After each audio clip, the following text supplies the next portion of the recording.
Hello guys, আসসালামু আলাইকুম। আজকে আপনাদেরকে জয়নাল আবেদিন পার্কের সম্পূর্ণ ভিউটা দেখাবো, তো সাথেই থাকুন। ব্যস্ত শহরের যান্ত্রিকতা যখন আমাদের শ্বাসরোধ করে ধরে, তখন মন চায় এক টুকরো সবুজের ছোঁয়া পেতে। ব্রহ্মপুত্রের কোল ঘেঁষে দাঁড়িয়ে থাকা জয়নাল আবেদিন পার্ক ঠিক তেমনই এক আশ্রয়। দীর্ঘ মেহগনি আর কড়ি গাছের ছায়া ঘেরা এই পথগুলো যেন আমাদের কানে কানে হাজারো স্মৃতির কথা বলে যায়।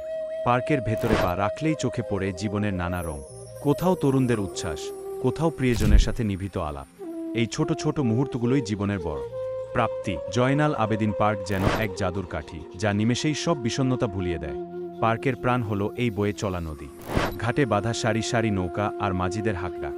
কেউ পরিবার নিয়ে নদীর বুকে ভেসে বেড়াচ্ছেন, আবার কেউ তীরের কাঠের বেঞ্চে বসে একমনে দেখছেন চরের জীবনচিত্র। নদীর এই বিশালতা আমাদের শেখায় কিভাবে সব দুঃখ ভাসিয়ে দিয়ে নতুন করে বাঁচতে হয়।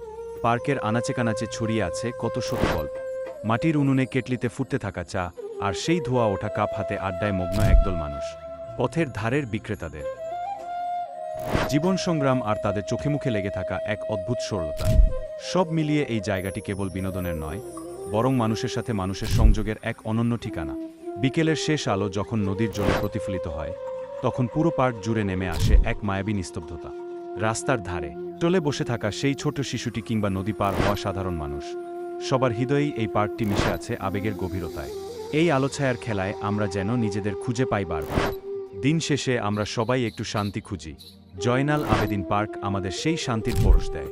যান্ত্রিকতা পেছনে ফেলে এক চিলতে সবুজের মায়ায় আর নদীর শীতল বাতাসে নিজেকে সঁপে দেওয়াই যেন জীবনের সার্থকতা।